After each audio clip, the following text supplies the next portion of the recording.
J'ai encore regardé, c'était hier soir, je crois, ou avant-hier soir. Sur BFM. Ouais, je les ai écoutés. Il y en a une qui me semble un peu plus dynamique que les autres, un peu plus punchy. Après, les autres... Valérie Pécresse, donc. Oui, il y en a qu'une. Oui. On va la rappeler quand même. Il y en a un qui est extrémiste, donc qui se rapproche plus de... Éric Ciotti. Oui, des idées de notre collègue d'en face. Vous avez raison. Je fais le service après-vente de vos réponses. Et puis... C'est quoi être extrémiste aujourd'hui? Non mais...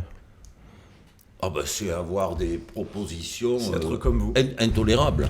Non, je n'irai pas jusque-là. Je ne vous connais pas suffisamment, mais c'est avoir des propositions intolérables, notamment sur les frontières, l'immigration et tout ça.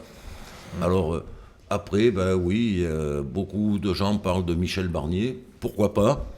Mais j'aimerais qu'il ait un peu plus de pêche, un peu plus de dynamisme. Je l'imagine mal enflammer les foules dans les meetings.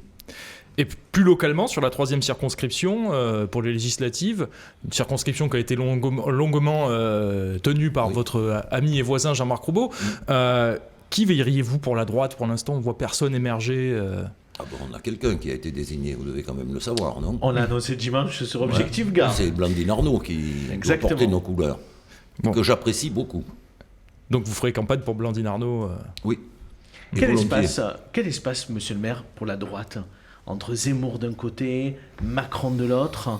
Est-ce que vous n'avez pas peur, comme le disait votre ami Laurent Burgoa hier, d'un risque d'explosion à l'issue de ces élections? Pris au piège, on est complètement pris au piège entre les deux extrêmes, Zemmour, Marine Le Pen, et on a du mal à faire notre place là au milieu. Je pense qu'il y a 5 ans, on s'est complètement loupé pour d'autres raisons, Vous n'êtes pas pris au piège? Finalement, non, vous n'êtes pas pris au piège. Je pense que simplement, vous récoltez... C'est le moment de la question de M. Gilles. Vous récoltez ce que vous avez semé. Vous disiez vous-même, vous qualifiez des mesures sur la protection des frontières d'extrémistes. Mais quand vous niez finalement ce que pense l'électorat de droite, vous vous coupez d'eux. C'est ce qui vous arrive. C'est possible. S'il y a 5 ans, il n'y avait pas eu cette malheureuse affaire dont on ne sait toujours pas d'où elle vient, de François Fillon, on ne parlerait pas de tout ça. Les Républicains auraient toujours tous les pouvoirs et seraient en passe de les remporter de nouveau. Donc, dans le peuple français, les idées des Républicains sont toujours là.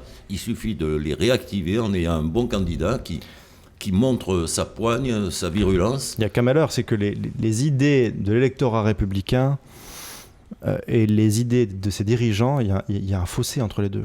La vérité, c'est ça. Non, parce que c'est vous qui l'inventez. C'est vous qui l'inventez. Mais vous, en tant qu'élu, vous parlez de protection aux frontières comme étant une idée extrémiste. Vos électeurs, les électeurs de droite, qui ne sont plus la protection des frontières. Eh bien, non, vous parlez d'extrémisme tout à l'heure. Donc vous définissez... Monsieur Zemmour, où on n'est pas loin de plus qu'extrémiste. Mais construire des murs, mettre des barbelés, des miradors. Qui a parlé de ça Nous, simplement... soir, tous les candidats de la droite l'ont dit sur BFM, mais ils étaient tous d'accord. Marine Le Pen, en Pologne, ils étaient Marine d'accord. Le Pen propose simplement un rétablissement des frontières avec un contrôle aux frontières. C'est ce qui se passe dans 95% des pays dans le monde, tout simplement. Vous savez bien que ça ne sera pas suffisant. Vous savez bien que ça ne sera pas suffisant, le rétablissement des frontières. C'est déjà beaucoup. C'est pas parce qu'on met 2 postes de frontières sur une frontière qui fait 800 km. Non, une vraie frontière. Quoi que ce soit. Est-ce que finalement, le candidat de la droite, il n'est pas déjà là? C'est Emmanuel Macron. Non, monsieur Banino? Alors là, si vous voulez que je m'en aille, vous me branchez là-dessus, je m'en vais. Non, mais justement, quel bilan est-ce que vous tirez du quinquennat d'Emmanuel Macron et plus localement de son représentant local, Anthony Sellier, le député de la 3e circonscription? Ils n'ont rien fait ni l'un ni l'autre. Hein. On les a pas vus, on les a pas entendus, ou si ce n'est le député de la 3e circonscription, je l'attends toujours aux angles. Alors, je sais qu'il est venu qu'une fois et que je l'ai shooté violemment. Oui, j'y étais, je m'en souviens bien. Vous y étiez, hein, bon, oui. D'accord, je suis comme ça. Mais je ne l'ai jamais vu. Et ça fait partie de ces députés La République En Marche. Je pense que vous prenez une photo de lui, vous montrez dans la rue à tous les habitants de votre ville, personne ne le reconnaîtra. C'est ceux qui ont été choisis sur Internet parce qu'ils ont postulé, parce qu'ils n'avaient personne. Il n'y a aucune troupe En Marche. Alors, ils ont de la chance qu'Emmanuel Macron est brillant, on ne peut pas l'y enlever, il est brillant, il est sûrement intelligent, mais ce n'est pas un homme politique avec une vision pour notre pays. Allez, on avance dans cette interview, on va parler de la commune des Angles, et je vais donner la parole à Nicolas, qui a une question pour vous, sur votre commune. Oui, monsieur le maire, une question qui concerne le logement social. Alors, Aïe. vous allez me voir venir de loin, mais laissez-moi poser la question. C'est pas grave, je vous laisse poser la question. Parce que Je suis habitué, Non, mais justement, je voudrais... notamment avec la personne qui habite en face. Je voudrais éviter les procès d'intention parce que j'ai Après, été élu municipal et je sais que même quand on en a la volonté, parfois c'est difficile de faire du logement Élu social municipal dans d'une le- commune qui a aussi des problèmes de logements sociaux, hein, Tout n'est-ce à pas fait, donc je suis mal placé pour donner des Saint-Hilaire de leçons. Bretmas, pour pas Voilà, le- et c'est pour ça que je vais quand même poser cette question parce qu'elle me semble importante et que Bien sûr. derrière, il y a des sujets. Le logement social aujourd'hui, c'est pas du tout ce qu'on fantasme. Ça concerne 80% des gens. Et selon le type de logement social non, j'exagère peut-être un peu, mais ça concerne beaucoup de gens. 70.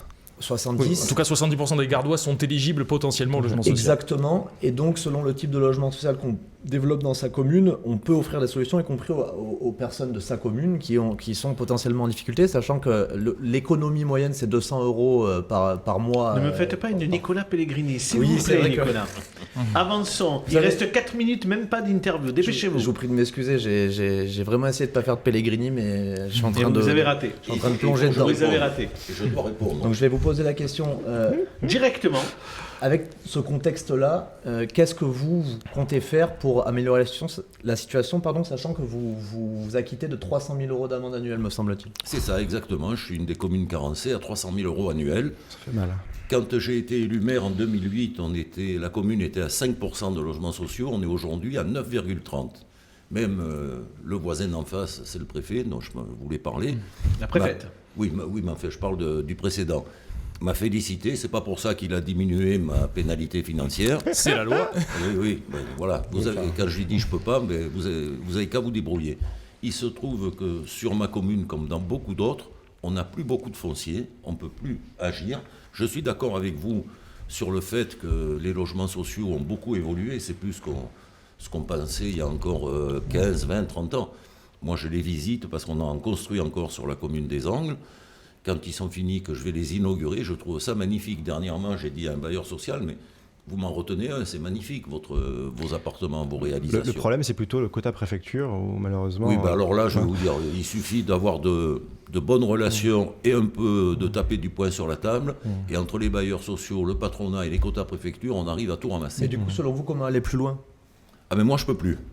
Et pourtant, C'est là où la situation est absurde. J'ai plus de place. Et Comment est-ce qu'on peut taxer 300 000 euros la ville des Angles pour ce sujet, alors même que, au-delà de la loi, j'estime que c'est quand même votre droit aussi, si vous le souhaitiez, de ne pas en mettre plus. c'est ce que j'allais dire. À un moment donné, vous êtes élu démocratiquement, les habitants Anglois et de- les voilà. Angloises n'en veulent plus. Ils Tout me à le fait. disent. Et certains me disent, monsieur le maire, vous n'avez pas augmenté les impôts depuis que vous êtes maire, augmentez-les et payez les pénalités, mais ne construisez pas ces logements sociaux. Et je pense que c'est Et en même temps, ça participe à la mixité sociale. Oui, monsieur c'est le maire. coupable, Mais c'est coupable moi, de ne pas le faire parce que ça, du coup, on encourage et on facilite et enfin, je veux dire, on laisse faire la ghettoisation Oui. et on ne résout pas le problème. C'est-à-dire que moi, j'arrive pas en disant il faut faire des bars aux Angles ou il faut arriver avec 400 logements sociaux, mais simplement si chacun prenait un peu sa part. oui, parce que pendant ce temps-là, Vous la arriverez ville un peu à d'Avignon résoudre le dépasse les problème 30% aussi, de logements Oui, sociaux. oui, largement. Voilà. Mais vous avez raison,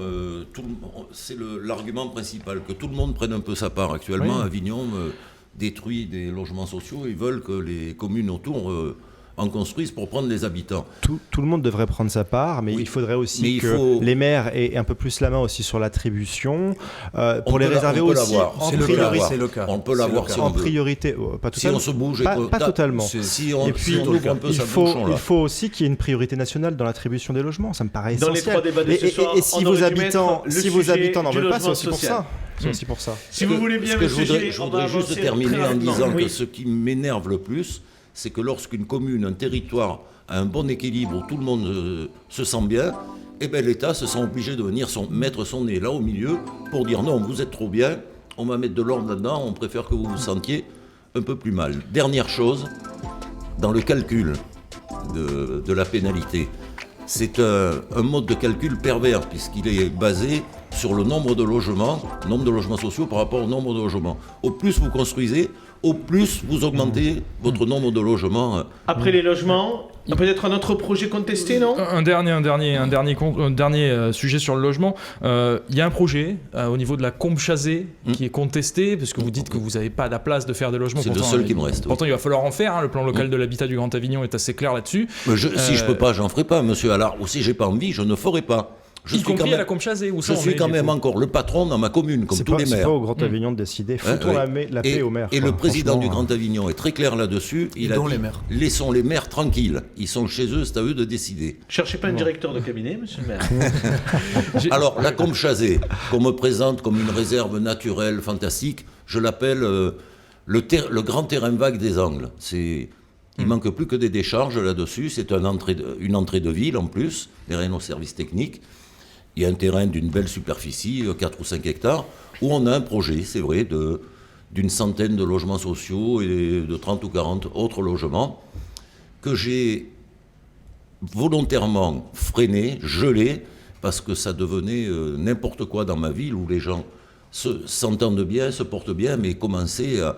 Bientôt, j'allais les voir arriver avec des hallebardes, la tête du maire dessus. Il y a un collectif qui s'est monté, voilà. Donc, Oui, les collectifs, il ne faut pas m'en parler parce que ça ne veut rien dire, les collectifs. C'est 3 imbéciles et 2 idiots qui se réunissent parce qu'ils ont oublié d'aller voter aux dernières élections et qu'ils n'ont pas pu exprimer leurs idées. Merci, monsieur le maire, d'avoir répondu avec tout autant de franchise à nos différentes questions.